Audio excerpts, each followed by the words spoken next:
Last week, Jesus finished up by saying, you cannot serve God and wealth.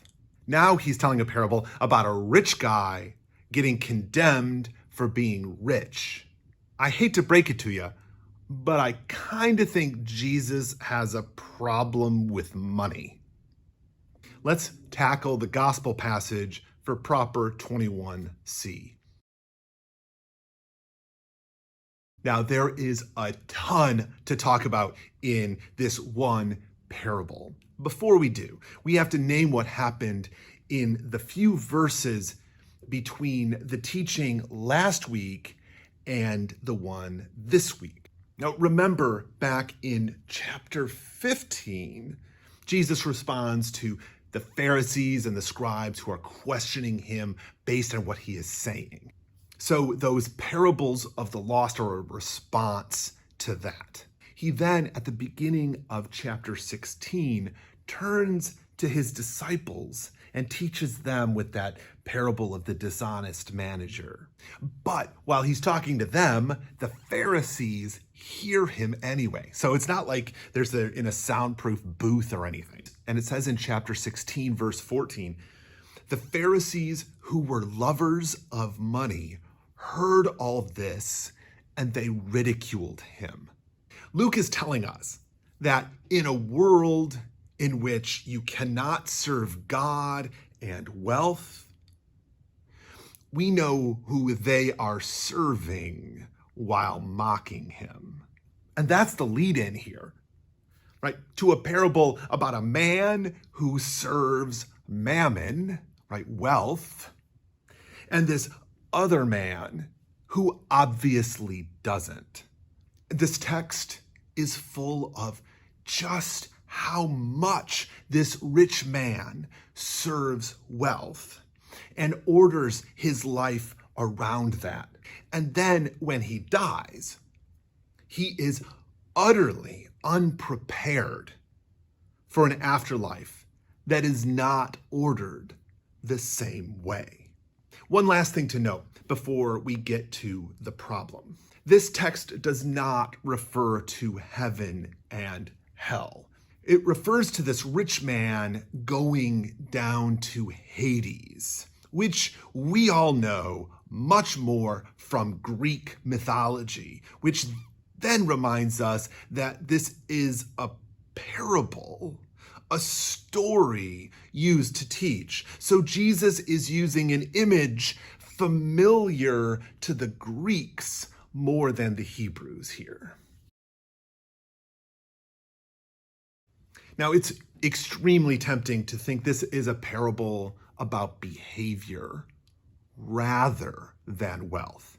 It's also tempting to shape this into our metaphysics about the afterlife. Both of these temptations pull us away from what is really challenging us in the text. That wealth itself creates this rich man's burden, a burden he can't seem to extract himself from.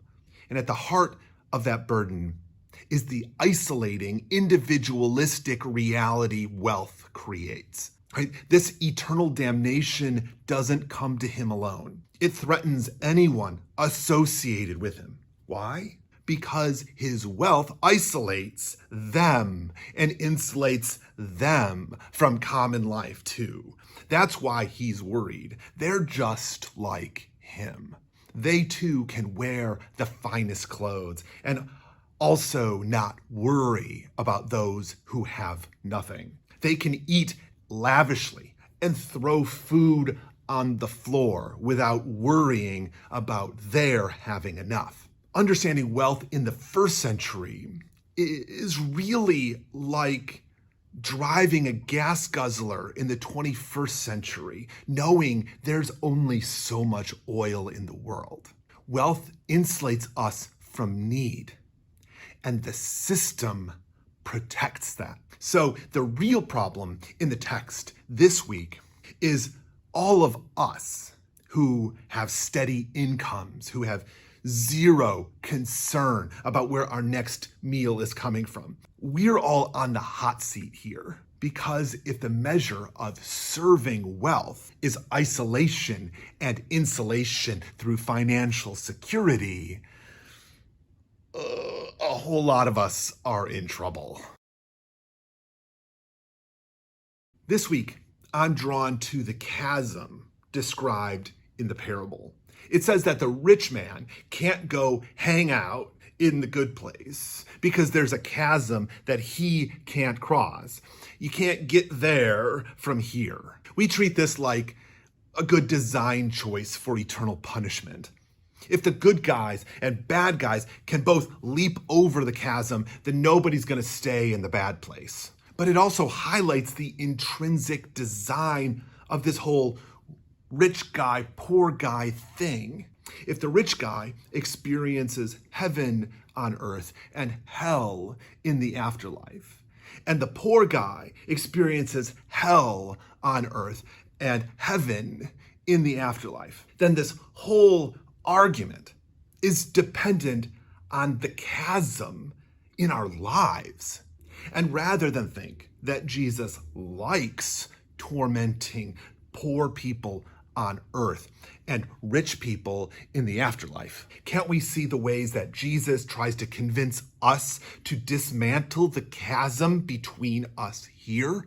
We wouldn't need to send this rich guy to Hades if he and Lazarus were both eating their daily bread. The grace in this parable is that those of us who have bread now can share bread now, and the kingdom will be present whenever we do.